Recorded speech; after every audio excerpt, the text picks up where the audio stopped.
This case study will discuss the Canadian Human Rights Tribunal Ruling 39, which is a human rights case between the First Nations Child and Family Caring Society of Canada et al. Versus the Attorney General of Canada. In this video, we will look at how the legacy of colonialism has forced Indigenous peoples off of their traditional lands and into the reserve system, and how the lack of funding for child and family welfare services resulted in the mass removal of Indigenous children from their communities. It will also discuss the CHRT ruling, which found that the Canadian government was careless and unconcerned with the well-being of Indigenous children, and ordered the government to pay reparations to the children and families affected by the on-reserve welfare system. It will also look at the culpability of both the federal and provincial governments in this issue. Finally, it will examine the response of the federal government to the ruling, as well as the reaction of Indigenous peoples to the federal government's response, and assess how this affects the nation-to-nation relationship espoused by the Liberal government.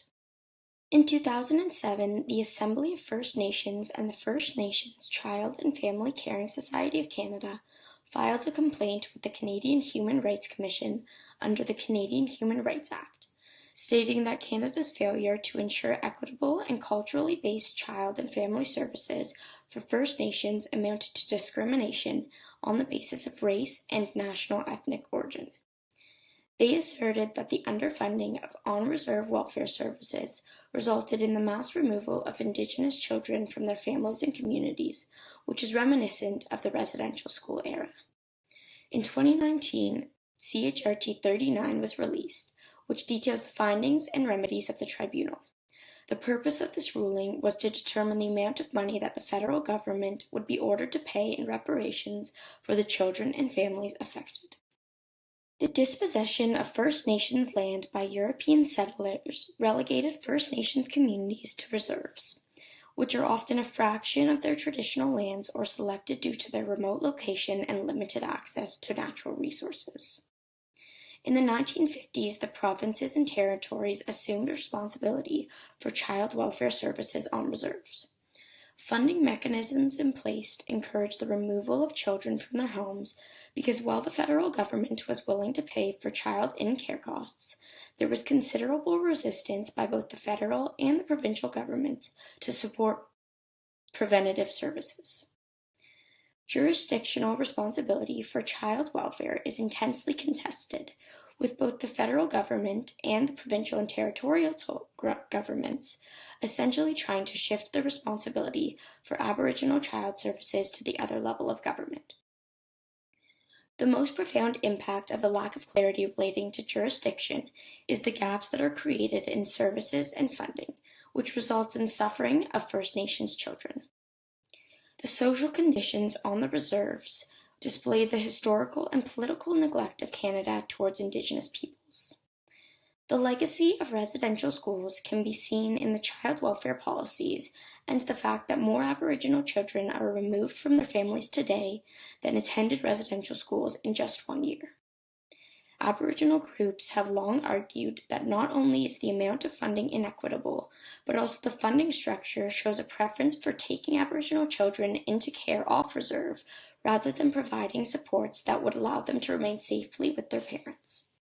In the CHRT 39 ruling, the panel recognized the shame and the pain and the suffering experienced by the children who were deprived of their vital right to live with their families and in their communities as a result of colonization, racism, and racial discrimination.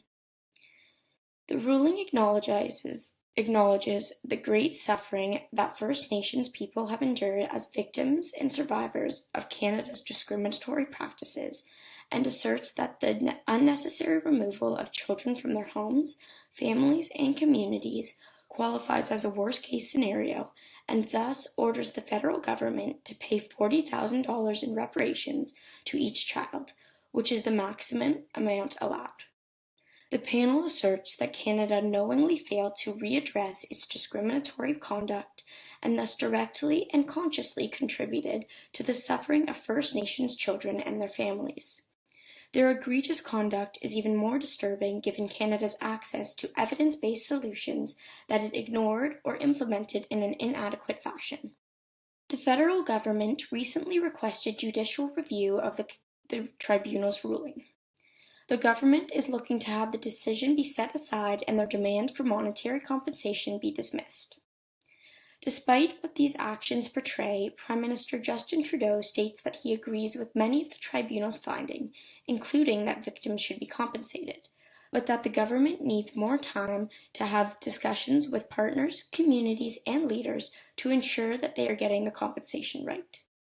Indigenous Services Minister Seamus O'Regan echoed Trudeau's remarks, saying that he is aware of the signal the decision sends, but that it is not the intention of the government, and that they are committed to meaningful collaboration with First Nations communities.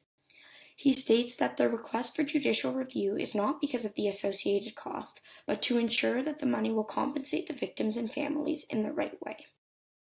First Nations chiefs and communities have been expressing outrage and disappointment in the federal government's decision to appeal the tribunal's ruling. The National Chief of the Assembly of First Nations, Perry Bellegarde, has stated that the government could have addressed the broken system and the funding inequalities before, but they didn't. To appeal the CHRT ruling, which was meant to provide a measure of justice for First Nations children in care, is hurtful and unjust.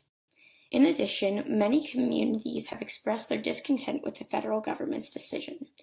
For example, the Assembly of Manitoba Chiefs stated that they are outraged by the actions of the Trudeau government, and that the decision speaks to the lack of concern of the federal government for the children and families who have been harmed by the broken child welfare system that was imposed on them.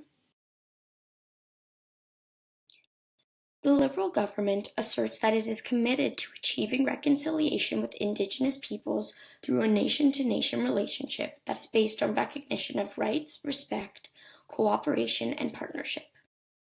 The federal government's request for judicial rule of the tribunal's ruling is inconsistent with their alleged commitment to the nation-to-nation relationship with Indigenous communities. Prime Minister Trudeau stated that advancing reconciliation means changing systematically racist laws, policies, and practices which negatively impact the lives of Indigenous people. However, the underfunding of on-reserve welfare systems and its implications for First Nations children are well documented, and yet the Canadian government appears to continue to deny the extent of its discriminatory practices as it calls for this judicial review of the ruling and delays the delivery of compensation.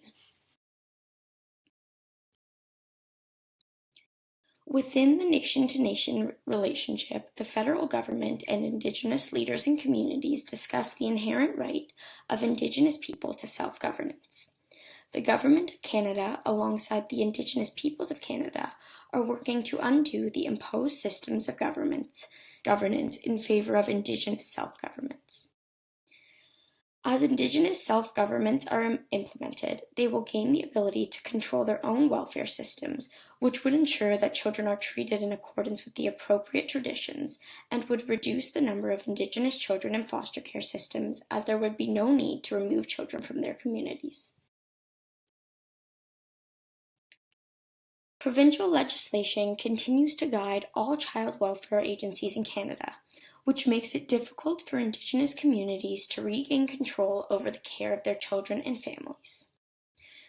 There are many benefits to Indigenous-run welfare systems, such as that the Indigenous communities know their specific and individual needs. They are accessible to the community.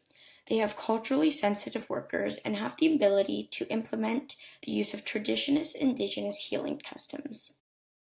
There is a need for legislation and funding that allows Indigenous communities to ensure adequate care for their children in such a way that it integrates traditional knowledge, acknowledges the enduring impact of historical wrongs, and builds on the strengths of Indigenous communities. Reforms to the Indigenous child welfare should be a top priority of Canada's journey to reconciliation. These reforms should include ensuring equitable funding for Indigenous child welfare agencies, as well as recognizing that Indigenous communities are in the best position to make decisions about their child's welfare. If this happens, then there is hope that there will be justice for Indigenous children and families in the future.